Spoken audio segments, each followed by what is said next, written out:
আচ্ছা, আজকের এই ভিডিওটা শুরু করার আগে আমি একটা ডিসক্লাইমার দিয়ে রাখছি। এই ঘটনাটি অত্যন্ত সংবেদনশীল এবং বাস্তব একটি ঘটনা, তাই ইচ্ছাকৃতভাবে মানুষকে ভয় দেখানোর জন্য অতিরিক্ত বাস্তব ছবি বা গ্রাফিক দৃশ্য ব্যবহার করা হয়নি, কারণ ইন্টারনেটে এই কেসের অসংখ্য ছবি অতি সহজেই আপনারা দেখে নিতে পারবেন।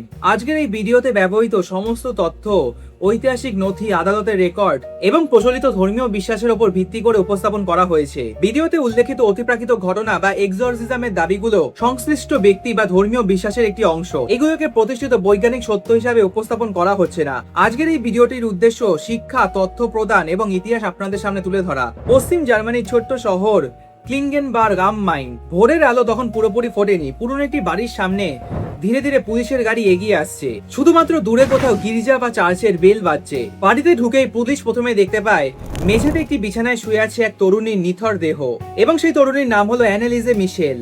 মাত্র 23 বছর বয়স। তার শরীর এতটাই শুকিয়ে গেছিল যে দেখে মনে হচ্ছিল শুধু হাড় আর চামড়াই বাকি আছে। পরে ময়নাতদন্তে জানা যায় দীর্ঘদিনের অপুষ্টি, শরীরে জলশূন্যতার কারণে তার মৃত্যু হয়েছিল। মৃত্যুর সময় তার ওজন কমে গেছিল প্রায় 30 থেকে 31 কিলোগ্রাম। কিন্তু শুধুমাত্র এটাই ছিল না এই ঘটনার ভয়ঙ্কর বিষয়। ঘরের এক কোণে পড়েছিল একটা বড় কাঠের ক্রুশ। টেবিলের ওপর ছড়িয়ে ছিল বাইবেল, পবিত্র জল এবং কিছু ধর্মীয় প্রার্থনার বই।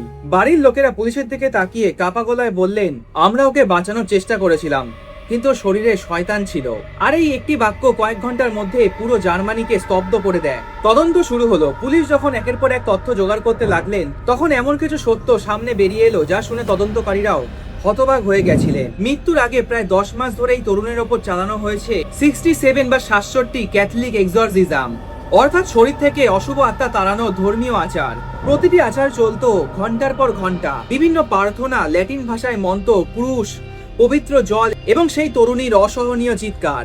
এমনকি সেসব ঘটনা সবকিছুর অডিও রেকর্ড পর্যন্ত রাখা ছিল, এবং পরে সেই রেকর্ড আদালতেও বাজানো হয়। সেই রেকর্ডিং এ শোনা যায় এমন কিছু কণ্ঠস্বর, সেটি শুনে আদালতে উপস্থিত অনেক মানুষ আতঙ্কিত হয়ে পড়েছিলেন। কিন্তু প্রশ্নটি হলো, একজন সুস্থ, শিক্ষিত, ধর্মভীরু জার্মান মেয়ে কিভাবে এমন অবস্থায় পৌঁছালো?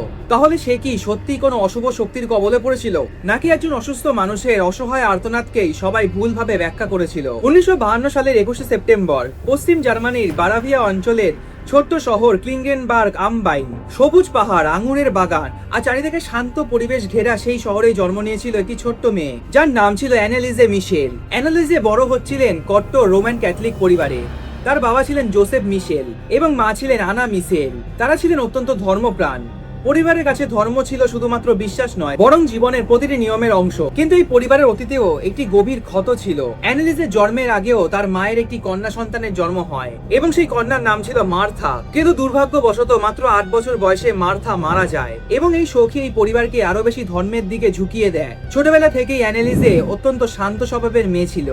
ভদ্র, পড়াশোনায় খুবই ভালো, গান শুনতে ভালোবাসতেন এবং মাঝে মাঝে চার্চে বা বাড়িতে রাখা পিয়ানো বাজানোর চেষ্টা করতেন। যারা তাকে চিনতো তাদের কাছে অ্যানে ছিল খুব সাধারণ একটি মেয়ে। কেউ কোনোদিনও বলেওনি যে সে মানসিকভাবে অসুস্থ। সবকিছুই ছিল স্বাভাবিক। কৈশোরে পৌঁছানোর পর, অর্থাৎ কিশোরী অবস্থায়, অ্যানেলিজে নিজেকে আরো বেশি ধর্মীয় কাজে জড়িয়ে ফেলেন। তিনি বিশ্বাস করতে নিজের কষ্ট সহ্য করলে ঈশ্বর খুশি হন। কখনো কখনো সে নিজের ইচ্ছায় দীর্ঘ সময় ধরে হাঁটু গেড়ে বসে ঈশ্বরের কাছে প্রার্থনা করতেন, উপবাস করতেন, ধর্মীয় আচার পালন করতেন। এইসব আচরণ পরিবারে অস্বাভাবিক বলে মনে করা হয়নি, কারণ তাদের ধর্মীয় পরিবেশে এগুলিকে ভক্তির প্রকাশ হিসাবেই দেখা হতো। 1968 সাল। অ্যানেলিজের বয়স তখন মাত্র 16 বছর।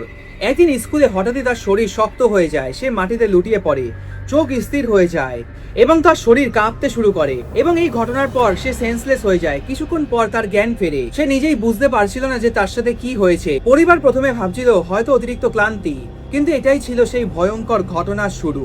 স্কুলে হঠাৎ অজ্ঞান হয়ে যাওয়ার পর তার পরিবার আর এক মুহূর্ত দেরি করলো না। তাকে দ্রুত হসপিটালে নিয়ে যাওয়া হলো। প্রথমে চিকিৎসকরা ভাবলেন হয়তো এটা সাধারণ খিঁচুনি, কিন্তু কয়েক সপ্তাহ পর আবার একই ঘটনা ঘটলো। এবার অ্যানালিজের খিঁচুনি আরো তীব্র হয়ে উঠলো। তার হাত পা পুরোপুরি কাঁপতে শুরু করে, আর কিছু সময়ের জন্য সে যেন বাস্তব জগৎ থেকে পুরোপুরি বিচ্ছিন্ন হয়ে যেত। এরপর চলতে থাকে অ্যানালিজের ট্রিটমেন্ট। বিভিন্ন পরীক্ষা নিরীক্ষার পর চিকিৎসকরা ধারণা করলেন অ্যানালিজের টেম্পোরাল লোব এপিলেপসি, অর্থাৎ টিএলই তে আক্রান্ত হতে পারে। এটি ছিল মস্তিষ্কে টেম্পোরাল লোবকে প্রভাবিত করা এক ধরনের মির্গি রোগ, যেখানে শরীরে খিঁচুনির পাশাপাশি অস্বাভাবিক অনুভূতি, শব্দ শোনা বা বাস্তবতা বোধের পরিবর্তন দেখা যায়। এরপর অ্যানালিজেকে নিয়মিত অ্যান্টি এপিলেপটিক ওষুধ দেওয়া হয়। পরিবারের আশা ছিল কয়েক মাসের মধ্যেই সবকিছু ঠিক হয়ে যাবে, কিন্তু সেটি আর হলো না। দিনের পর দিন পরিস্থিতি আরো খারাপ হতে শুরু করলো। অ্যানালিজা বলতে শুরু করলো সে রাতে অদ্ভুত কিছু শব্দ পায়, মনে হয় কেউ তাকে ডাকছে, মনে হয় কেউ যেন তার দিকে তাকিয়ে রয়েছে। প্রথমে সবাই ভেবেছিল হয়তো এগুলো অ্যানালিজের অসুস্থতার প্রভাব, কিন্তু এরপর যা ঘটতে থাকে তা অ্যানালিজের পরিবারকে গভীর ভয় পাইয়ে দেয়। অ্যানালিজের দাবি ছিল সে মাঝে মাঝে ঘরের ভেতরে অদ্ভুত কিছু গন্ধ পায়, মনে হচ্ছে কিছু যেন পচে যাচ্ছে, কিন্তু আশেপাশে খুঁজে কেউ কিছুই পেত না। সবচেয়ে ভয়ঙ্কর বিষয় সে বলতো সে নাকি একটি ভয়ঙ্কর মুখ দেখতে পায়, কালো ছায়া, বিকৃত অবয়ব আর এমন কিছু দৃশ্য যেটি তাকে আতঙ্কিত করে তুলতো। দিনের পর দিন অ্যানালিজে আরো চুপচাপ হয়ে গিয়েছিল, আগের মতো আর বন্ধুদের সাথে কথা বলতো না, গির্জায় যাওয়াও বন্ধ করে দেয়। এবং এই সমস্ত ঘটনার মধ্যেই চিকিৎসকরা ওষুধ পরিবর্তন করে ফেললেন, শুরু হলো নতুন চিকিৎসা, কিন্তু কোনো বড় উন্নতি দেখা গেল না। এরপর অ্যানালিজে এমন কিছু কথা বলতে শুরু করলো যেটি শুনে তার পরিবারও স্তম্ভিত হয়ে গেল। সে দাবি করলো প্রার্থনা করার সময় তার মাথার ভেতরে একটি কণ্ঠস্বর ঈশ্বরকে গালাগালি দিচ্ছে। মাথার ভেতরে সেই কণ্ঠস্বরটি বলতো, আমি চাই না তুই ঈশ্বরের প্রার্থনা কর, তুই শুধু আমার, আমি তোকে নিয়ে যাব।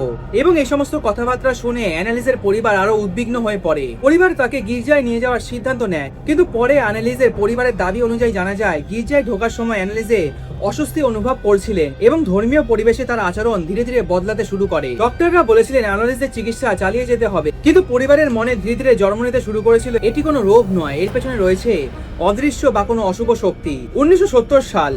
অ্যানালিজে মিশেলের জীবন তখন চলছে ওষুধের ওপর, কিন্তু তার অবস্থার কোনো পরিবর্তন হচ্ছে না, বরং প্রতিটি দিন আগের থেকে আরো ভয়ঙ্কর। রাত হলে অ্যানালিজে আতঙ্কে জেগে উঠত। সে দাবি করছিল ঘরের অন্ধকারে সেই কালো ছায়া তার উপর শারীরিক নির্যাতন চালাচ্ছে। কখনো তার মনে হতো কেউ যেন তার কানে ফিসফিস করছে। অ্যানালিজে মাঝে মধ্যেই ঘরের ভেতর থেকে চিৎকার করে উঠতো, কিন্তু পরিবারের সদস্যরা ঘরে ঢুকে কাউকেই দেখতে পারতো না। এবং এই ঘটনার পর অ্যানালিজের মা বাবা স্থানীয় কয়েকজন ক্যাথলিক পুরোহিতের সঙ্গে যোগাযোগ করেন।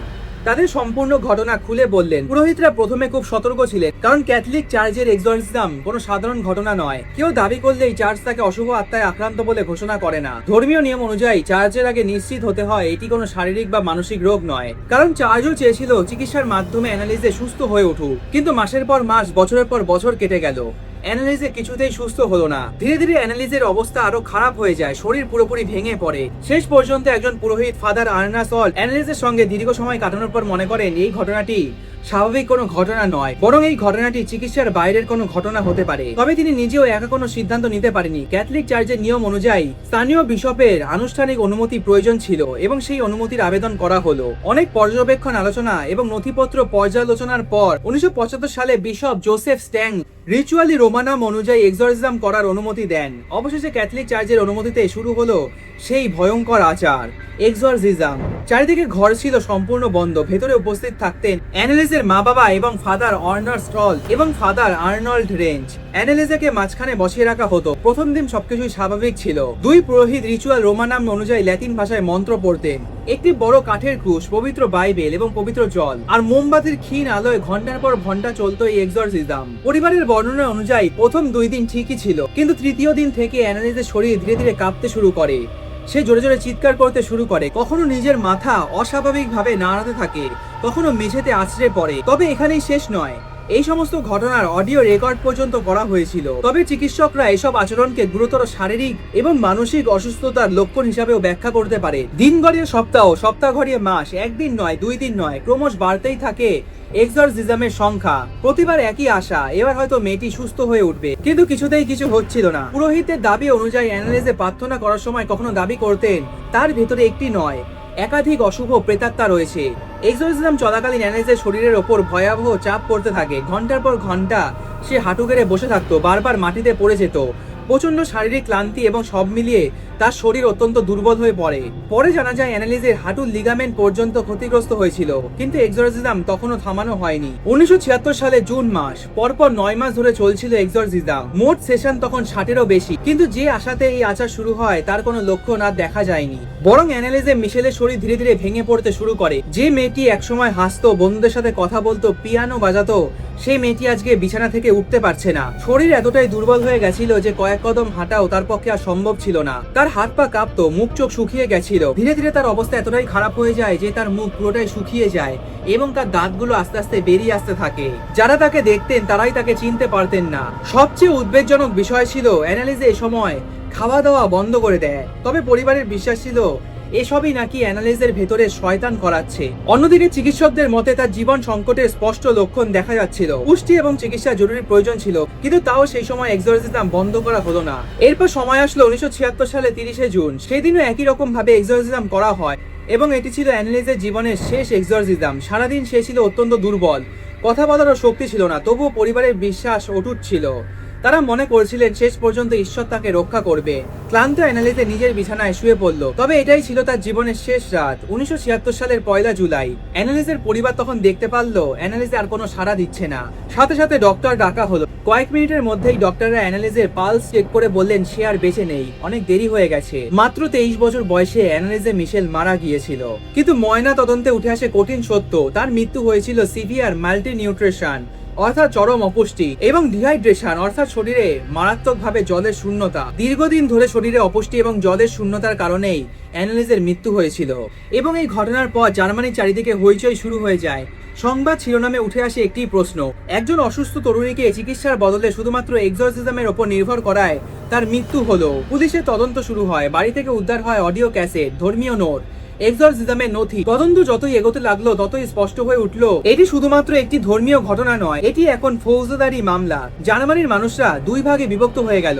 একদল বলতে লাগলেন অ্যানালিজে সত্যিই কোনো অশুভ শক্তির বিরুদ্ধে লড়াই করছিলেন, অন্যদিকে আরেক দল বলছিলেন তিনি সত্যিই গুরুতর অসুস্থ ছিলেন। যদি সময় মতো তার চিকিৎসা করা হতো তাহলে হয়তো আজ অ্যানালিজে বেঁচে থাকতো। এরপর এই ঘটনার পরিপ্রেক্ষিতে রাষ্ট্রপক্ষ একটি ঐতিহাসিক সিদ্ধান্ত নিল। অভিযুক্ত করা হলো অ্যানালিজের বাবা জোসেফ মিশেল, মা অ্যানা মিশেল এবং দুই ক্যাথলিক পুরোহিত ফাদার আর্নাস্ট স্টল্ট এবং ফাদার আর্নল্ড রেঞ্জকে। অভিযোগ ছিল নেগলিজেন্ট হোমিসাইড অর্থাৎ যাকে বাংলায় বলা হয় অবহেলার কারণে মৃত্যু। বিচারের সময় এক্সোরসিজমের অডিও রেকর্ডিং গুলো আদালতে বাজানো হয়। পুরো ঘর নিস্তব্ধ হয়ে যায়, রেকর্ডিং শোনা যায়। অ্যানালিজের চিৎকার, কান্না, ভাঙা ভাঙা কথাবার্তা কেউ শুনে আতঙ্কিত হয়, আবার অনেক চিকিৎসকই বলে এটি গুরুতর অসুস্থ মানুষের কষ্টের প্রকাশ। শুধুমাত্র এই অডিওতে কোনো অতিপ্রাকৃত ঘটনার প্রমাণ করা সম্ভব নয়। অবশেষে কয়েক মাস ধরে সাক্ষ্য প্রমাণ, বিশেষজ্ঞদের মতামত এবং দীর্ঘ শুনানির পর আদালত রায় ঘোষণা করলেন। 4 জনকেই নেগলিজেন্ট হোমিসাইডের জন্য দোষী সাব্যস্ত করা হয়। তাদের কারাদণ্ড দেওয়া হলেও সেটি স্থগিত বা সাসপেন্ডেড রাখা হয়। রায় ঘোষণার পরেও বিতর্ক থামেনি, বরং সারা বিশ্বে এই মামলাটি আরো আলোচিত হয়ে ওঠে। জার্মানির বিভিন্ন প্রান্ত থেকে বহু মানুষ অ্যানালিজের সমাধির সামনে আসতে শুরু করলো। কেউ ফুল নিয়ে, কেউ মোমবাতি জ্বালিয়ে, আবার কেউ শুধু নীরবে দাঁড়িয়ে থাকতো অ্যানালিজের সমাধির সামনে। কারণ অনেকেরই বিশ্বাস ছিল অ্যানালিজে যদি ঠিক সময় চিকিৎসা হতো তাহলে সে হয়তো আজকে বেঁচে থাকতো। তিনি ছিলেন একজন গভীরভাবে কষ্ট পাওয়া তরুণী। ধীরে ধীরে সময় কেটে যায়, বছরের পর বছর কেটে যায়। অ্যানালিজে মিশেলের গল্প এখানেই থেমে থাকেনি। এই ঘটনাটি ধীরে ধীরে পৌঁছে যায় বইয়ের পাতায়, তারপর ডকুমেন্টারি এবং তারপর হলিউড সিনেমাতে। হলিউডে সবচেয়ে আলোচিত চলচ্চিত্রগুলোর মধ্যে রয়েছে দি এক্সোরসিজম অফ এমিলি রোজ। 2005 সালে এটি রিলিজ করা হয়, তবে এটি সরাসরি অ্যানালিজের জীবনী নয়। এই সিনেমাটি বিশ্বজুড়ে বিপুল জনপ্রিয় হয়। আপনারা যারা যারা এই সিনেমাটি দেখেননি তারা অবশ্যই একবার দেখে নেবেন। অ্যানালিজে মিশেলের কেসটি প্রায় 50 বছর কেটে গেছে, তবু অ্যানালিজের নামটি উচ্চারণ করলে চারিদিকে বিতর্ক শুরু হয়ে যায়। মাত্র 23 বছর বয়সের একজন তরুণী কিভাবে তার জীবন করুণভাবে শেষ হয়ে গিয়েছিল, আর সেই মৃত্যুই বিশ্ব ইতিহাসে অন্যতম আলোচিত এবং বিতর্কিত এক্সোরসিজম কেসে পরিণত হয়। আজকের দিনে দাঁড়িয়ে বর্তমানে চার্জের নিয়ম অত্যন্ত কঠোর। কোনো ব্যক্তির ওপর এত সহজেই এক্সোরসিজম করা যায় না। প্রথমে চিকিৎসক এবং মনোরোগ বিশেষজ্ঞদের মূল্যায়ন অত্যন্ত গুরুত্বপূর্ণ ধরা হয়, অর্থাৎ চার্জ নিজেও এখন চিকিৎসা বিজ্ঞানের ভূমিকা অস্বীকার করে না। আর এই ছিল সবচেয়ে বিতর্কিত এবং সবচেয়ে বেশি আলোচিত অ্যানালিজে মিশেলের এক্সোরসিজম কেস। আজকের এই ভিডিওটি যদি আপনাদের ভালো লেগে থাকে তাহলে অবশ্যই আপনাদের পরিবার, বন্ধু বান্ধব, আত্মীয় পরিজনদের সাথে শেয়ার করতে ভুলবেন না। আর কমেন্ট করে অবশ্যই জানাবেন আপনারা কি ভূতে বিশ্বাস করেন। খুব শীঘ্রই দেখা হবে পরবর্তী একটি নেক্সট এপিসোডে। ভালো থাকবেন এবং সুস্থ থাকবেন।